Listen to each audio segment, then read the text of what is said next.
Welcome to Money Moves. Most people think about taxes once a year in April, then spend the rest of the year ignoring them. That approach is costing you thousands of dollars you could legally keep.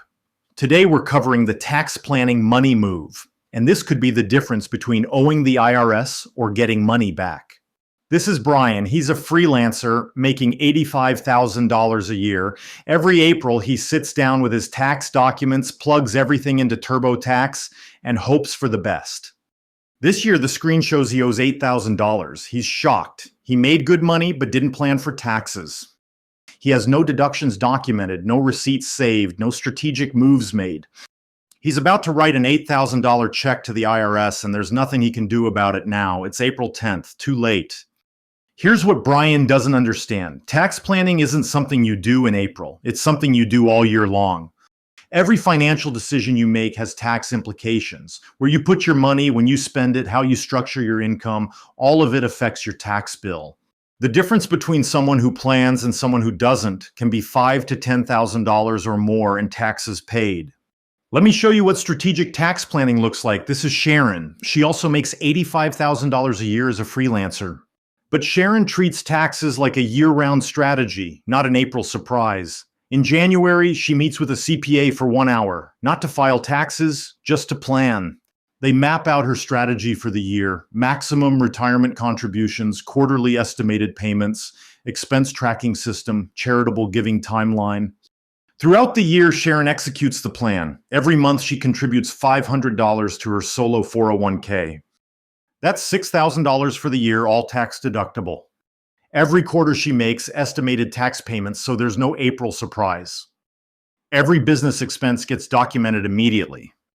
Coffee meeting with a client? Snap a photo of the receipt, categorize it in her app. New laptop for work, documented and written off. Home office? She calculated the percentage of her apartment used exclusively for business and deducts it monthly. In November, Sharon reviews her projected income for the year. She's on track to make $85,000.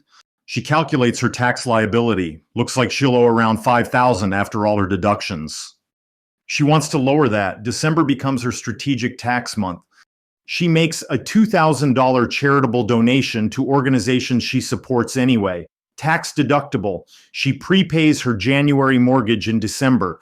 Deductible in this tax year instead of next. She maxes out her health savings account with a $3,000 contribution. Triple tax advantaged. She buys that new camera she needed for client work. Business expense, fully deductible in year of purchase. April arrives. Sharon sits down to file her taxes. After all her strategic deductions and contributions, she owes $3,500, not $8,000 like Brian. She saved $4,500 in taxes through planning. Same income, different strategy. That's $4,500 she gets to keep and invest instead of sending to the IRS. But here's the thing that really makes Sharon's approach powerful. This isn't a one-time savings. She does this every year. Over 10 years, that's $45,000 in tax savings. Over 20 years, that's $90,000. And if she invests those savings, the compound growth makes it worth significantly more. Strategic tax planning isn't just about this year. It's about building wealth over your lifetime. Most people think tax planning is complicated or only for rich people. It's not. It's about understanding the basics and being intentional. You don't need to be a CPA. You don't need fancy strategies. You just need to know the common deductions and plan around them. Here's your action plan. First, if you're self-employed or have any business income, meet with a CPA in January, not to file last year's taxes, to plan this year's strategy. This 1-hour meeting will save you thousands. It costs $200 to $500 and pays for itself 10 times over. Second, maximize retirement contributions. Whether it's a 401k through work, an IRA on your own, or a solo 401k for self-employed, max it out if possible. These contributions are tax deductible and build your retirement at the same time. Third, track every business expense. Use an app like Expensify or QuickBooks. Photograph receipts immediately. Categorize expenses as they happen. Don't wait until April to remember what that $47 charge in March was for. Fourth, make estimated quarterly payments if you're self-employed. Owing $10,000 in April is painful. Paying $2,500 every quarter is manageable and keeps you out of penalty territory. Fifth, bunch your deductions. If you're close to the standard deduction threshold, consider bunching 2 years of charitable giving into 1 year to exceed the threshold, then taking the standard deduction the next year. Sixth, use a health savings account if you have a high deductible health plan. It's the only account that's triple tax advantaged. Contributions are deductible, growth is tax-free, and withdrawals for medical expenses are tax-free. Seventh, time your income and expenses strategically. If you're having a high income year, defer income to January if possible and accelerate deductions into December. If you're having a low income year, do the opposite. Eighth, in December, do a projection. Estimate your total income for the year and calculate your likely tax bill. Then make strategic moves in the final month to optimize.